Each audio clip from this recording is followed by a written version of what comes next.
Today we're looking at Unit 3, Notes number 6, World War I on the home front. So we're focusing specifically on how the war affected the U.S. at home, how it changed jobs, how it changed lives for those people that did not go off and fight. Raising an army. The American military was undermanned and ill-equipped for World War I. So we have a lot of people, but we didn't necessarily have a lot of men currently serving in the military. So our military was not very well trained, nor did we have a large number of people in our military at this time. So the last major war we fought in was the Spanish-American War, 1901. Now it's 1917, so there's a little bit of a gap. So first we need men to fight. So the Selective Service Act was passed. This required young men to register for military service via a draft lottery. So we're going to draft men, get them trained, go to boot camp, get prepared to go off to war. And at this time, there was this kind of romanticized image of going off and fighting for your country. So you had a lot of young men volunteering, signing up because they wanted to fight in the war. Some other changes that have to happen, mass production. So factories, they were already creating goods for the war effort for overseas, but now that the U.S. is involved, they go into high gear. They pretty much stop making regular consumer products and just focus on making supplies for the war. So that could be ammunition, guns, bombs, tanks, planes, helping to build new ships. So all kinds of military goods in greater numbers. There's also the convoy system. So Navy destroyers escorted cargo ships in order to protect them from Germany's unrestricted submarine warfare, and starting this convoy system began to cut losses in half from submarine attacks. So here are a few propaganda posters that were used. So the call to duty, join the army for home and country, enlist. On which side of the window are you? Are you going to be in uniform? Are you going to be not in uniform? And then a picture of World War I soldiers on the bottom. Now, what about war on the home front? So the war economy. To deal with unprecedented war needs, Congress gave POTUS, President of the United States, new economic powers. Wilson sent his powers to various agencies. So by new powers, it gives him the authority to create new boards, new administrations, new agencies to tackle these issues. So the first one, the War Industries Board, applied price controls to resources, kept costs low, oversaw reduction in waste and mass production. So just kind of oversaw all production, what was being made, how much needs to be made, making sure that things aren't becoming too expensive, just overseeing production. The Food Administration urged days without wheat, meat, sugar, and encourage victory gardens. So we are not only sending food to our own troops who are fighting in the war, we're also sending food to our allies, and so that's our top priority. So for the people living at home, we're encouraging them to go without certain things, so that way we can send those items to the people that are fighting the war. They're also encouraging victory gardens for people at home to grow a lot of their own fruits and vegetables to alleviate, so that way the farmers can focus on growing it for the war effort. The Fuel Administration began to ration, control, limit gasoline, coal, and instituted daylight saving time. So by the first daylight saving time, you would extend the day. So the day would be longer. So like, in spring, we spring forward. And so if it's using daylight longer, that means less coal or fuel you have to use to light your home. And then people would have to limit how much gasoline, kerosene they're using for their homes. And remember, this is also a time before electricity is really widespread, so people are definitely relying on those type of fuels.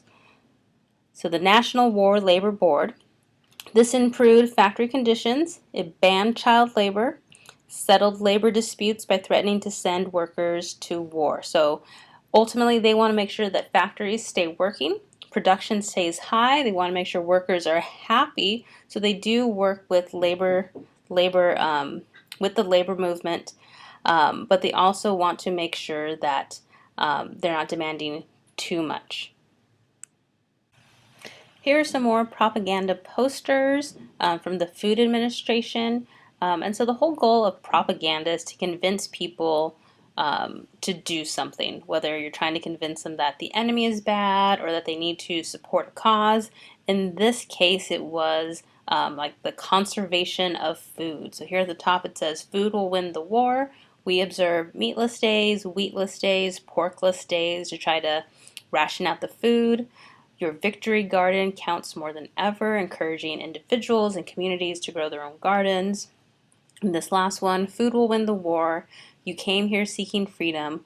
You must now help to preserve it. Wheat is needed for the Allies. Waste nothing." So one more propaganda poster. "Light consumes coal. Save light, save coal." So from the Fuel Administration. So in order for everyone to be on board, these propaganda campaigns really had to convince people what you're doing is necessary, what you're doing is also important and valued.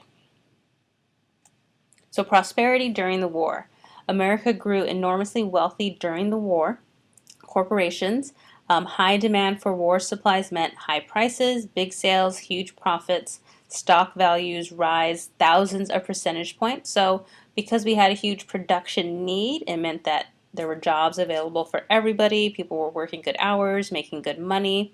Farmers were even doing well. So with high prices and the need for food, farmers made profits, bought more land, planted more crops, which was good.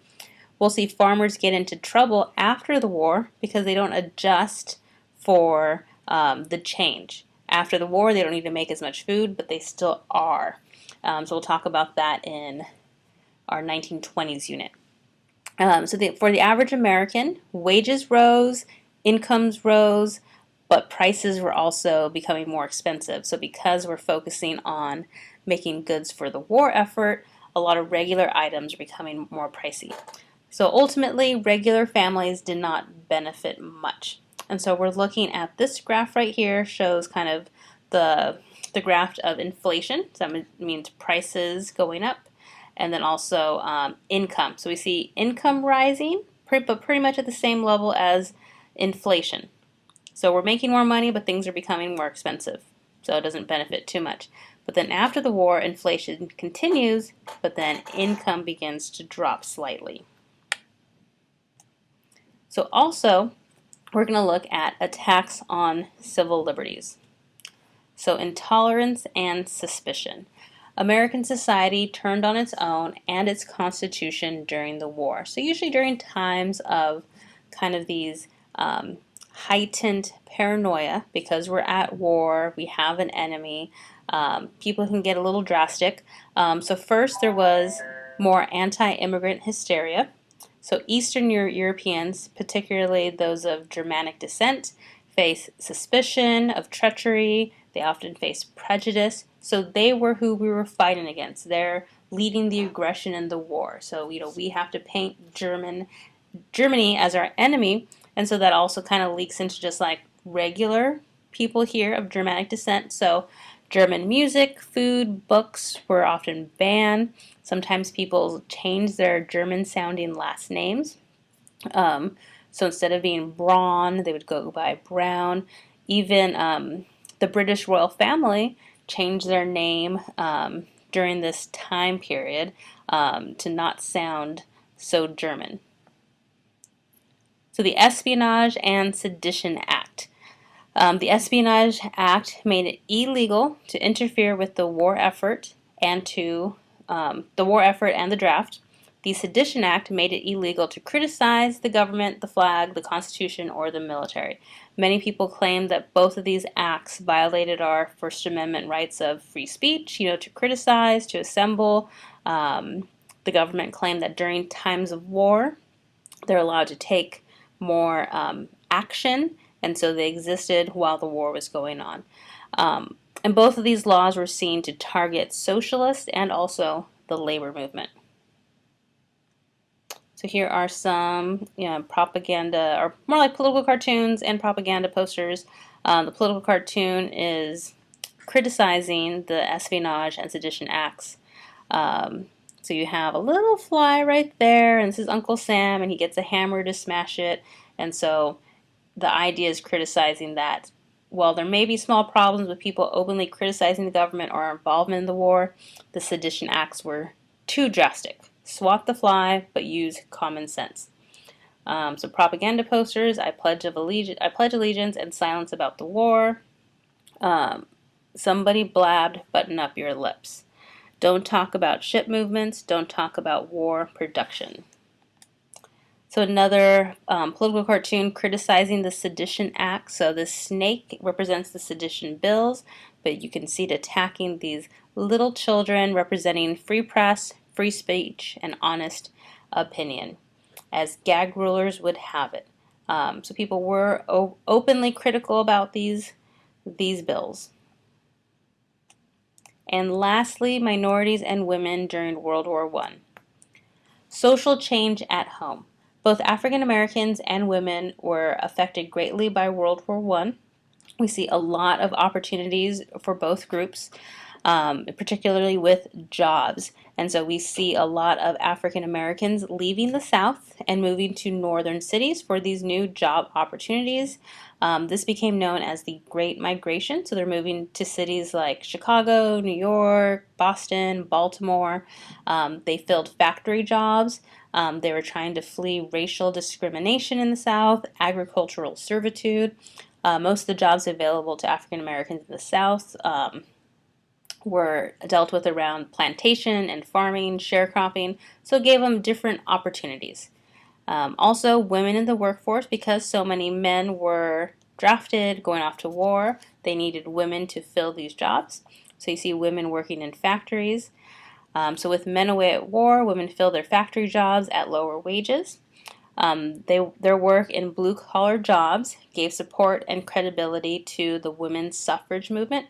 So their contribution, the fact that they stepped up, went into these factories, performed their duty on the home front, really helped to convince people to pass the 19th Amendment to give women the right to vote. So it changed people's perspectives on what women could do and their value in society.